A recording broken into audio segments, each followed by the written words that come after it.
20-21 लोग मिलकर मेरे पे अटैक किया और मैं 5-6 दिन तक हॉस्पिटलाइज रहा। उस पर भी प्रशासन ने किसी तरह का कार्रवाई नहीं करी। अब 14 अक्टूबर को अचानक मेरी माँ जो होता है 22 तारीख को इन्होंने डिसीजन देता है एसडीएम महोदय ने मेरे फेवर में। 14 तारीख को मेरी माँ को जो है घर से किडनैप कर लिया जाता है और उसको मार के प्रताड़ित करके मारा जाता है। उनको बोरी में भर के पैक करके बड़े बड़े पत्थर डाल के चेक पोस्ट में, उसको पानी का चेक पोस्ट में फेंक दिया जाता है। 14 तारीख को प्रशासन को बताता हूँ, लेकिन प्रशासन ने क्या किया नहीं पता, किसी तरह का खोजबीन किया कि नहीं किया। लेकिन 19 तारीख को हम लोग आते हैं, अपनी माँ को जो है उस चेक पोस्ट से, पानी के चेक पोस्ट से रिकवर करते हैं। सरकार और रक्षा मंत्रालय के लिए कितनी शर्म की बात है कि एक सेवारत जवान राजभवन के सामने धरने पर बैठता है, सरकार उसकी सूद नहीं लेती, गोदी मीडिया उसकी खबर नहीं दिखाती। इससे बड़ी अतिशयोक्ति क्या होगी। भारतीय सेना का जवान हवलदार राजेश पोद्दार न्याय की गुहार लगा रहा है।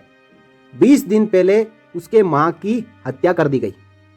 हत्या के 20 दिन बीत जाने के बाद भी पुलिस के हाथ अभी तक खाली है। भारतीय सेना में हवलदार के पद पर श्रीनगर में तैनात राजेश पोद्दार न्याय की लगातार गुहार लगा रहा है। राज्यपाल से गुहार लगा रहा है, रक्षा मंत्रालय से गुहार लगा रहा है, हमारे देश के राष्ट्रपति प्रधानमंत्री से गुहार लगा रहा है। लेकिन न्याय के नाम पर न्याय शब्द किसी के मुंह से नहीं निकल रहा है कि हम उसको न्याय दिलाएंगे। क्या अपराध ईमानदारी के ऊपर और सहनशीलता के ऊपर इतना भारी होता जा रहा है कि आज अपराधियों को पुलिस पकड़ नहीं पा रही है। हवलदार राजेश पोद्दार ने राजभवन के पास पूर्व सैनिक वेलफेयर ट्रस्ट के बैनर तले अपनी मांगों को लेकर धरना दिया है। दरअसल जमीन विवाद को लेकर उनकी मां संयुक्ता देवी की 14 अक्टूबर 2023 को दबंगों ने हत्या कर दी थी। पहले हवलदार राजेश पोद्दार को उनके मां के अपहरण की सूचना मिली थी। इसके बाद हवलदार राजेश पोद्दार सोशल मीडिया के जरिए पूरे देश के सामने आवाज रखी कि मेरी मां का अपहरण कर लिया गया है और कुछ अनहोनी होने की आशंका है। और वैसा ही हुआ। अगले 3-4 दिनों के बाद उनकी मां की लाश एक बोरे में बंद मिली। वेटरन ऑर्गेनाइजेशन ऑफ झारखंड के बैनर तले हवलदार राजेश पोद्दार 1 दिवसीय धरने पर बैठे। वो पूरे मामले की जांच सीबीआई से करने की मांग कर रहे हैं। वेटरन ऑर्गेनाइजेशन ऑफ झारखंड के अध्यक्ष मुकेश कुमार का कहना है कि हत्या के 20 दिन बीत जाने के बाद भी पुलिस हत्यारों को नहीं ढूंढ रही है। ऐसा प्रतीत होता है कि मामले की जांच गंभीरता से नहीं की जा रही है और अपराधी और पुलिस मिली हुई है।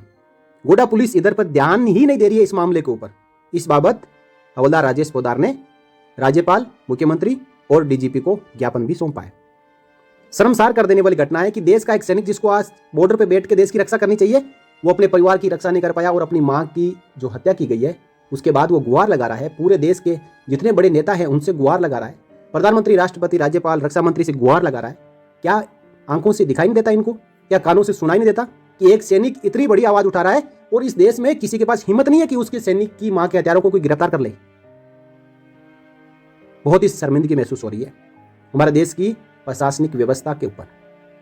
सैनिक के मां की हत्या के हत्यारों को नहीं पकड़ पा रही है तो किसको पकड़ेगी? आप पूरा वीडियो देखें हवलदार राजेश पोद्दार का और इस मुहिम में शामिल हो। इस वीडियो को ज्यादा से ज्यादा शेयर करें ताकि उसकी आवाज को और बुलंद किया जा सके। जय हिंद। जमीन संबंधी विवाद चल रहा था, जिसकी हर घटना की सूचना जो है अपना झारखंड ऑर्गेनाइजेशन अरविंद सर को मैंने देता रहा था और जो अपडेट था वो भी देता रहा। अंतोगतवा 14 तारीख को मेरी मां को अपहरण कर लेता है और 19 तारीख को मेरी मां जो है मार के उसको बोरी में बंद करके बड़े बड़े पत्थर डाल के उसको चेक डैम में फेंक दिया जाता है। अभी प्रशासन इस पर जो है कोई मतलब सीरियस से नहीं ले रहा है और कोई खास एक्शन नहीं कर पा रहा है। अब जिसका भी दबाव रहे, लेकिन हम फौजी होने के नाते हम आप फौजियों से करवत निवेदन करता हूं कि मेरा साथ दें।